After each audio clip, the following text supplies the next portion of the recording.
Hello everyone, welcome back to the channel. Hope you're well. A little while ago I did a video about Keir Starmer's announcement, I suppose you could call it, that there's going to be a national inquiry with regard to what's gone on with the gangs over a great number of years, and obviously the impact that that's had on our innocents, our children, primarily very young children.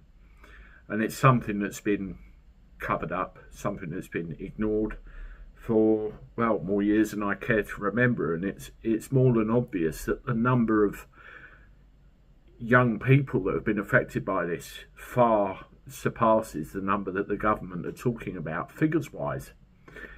Behind all of these stories, behind all of these news articles, there's a human element to them.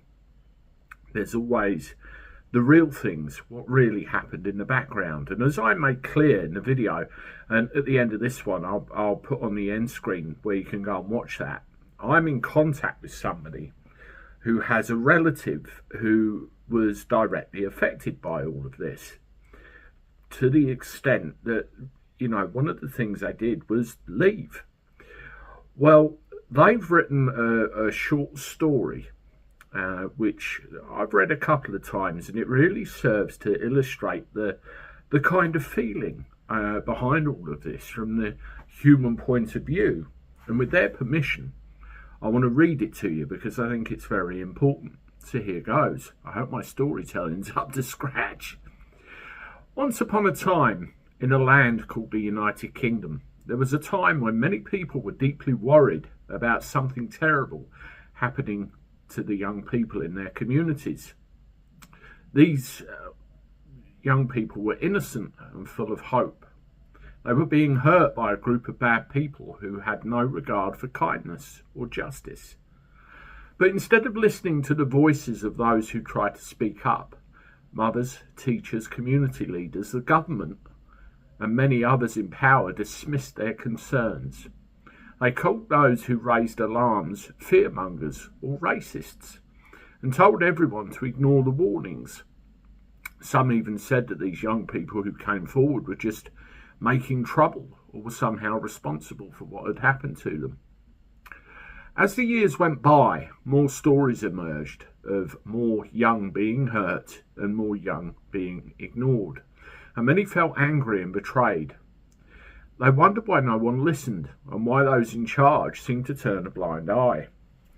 It was as if a dark cloud had settled over the land, hiding the truth and silencing the brave voices of those who only wanted justice. But in the midst of this darkness, a small group of brave people refused to give up, refused to surrender. They shared their stories, demanded answers, and fought to make sure that such terrible things would never happen again. Their courage reminded everyone that truth and justice are worth standing up for, no matter how difficult it may seem. This story teaches us that listening to those who speak up about injustice is very important. It shows us that ignoring problems doesn't make them go away, and that everyone has a duty to protect the vulnerable and ensure fairness for all. Because in the end, a society that cares and listens is a society that can be truly safe and just for everyone.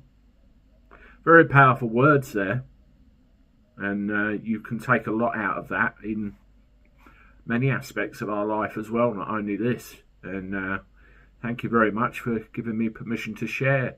Let me know what you think in the comments. Here's that video I told you about.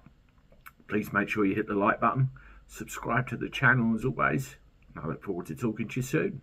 Toodaloo.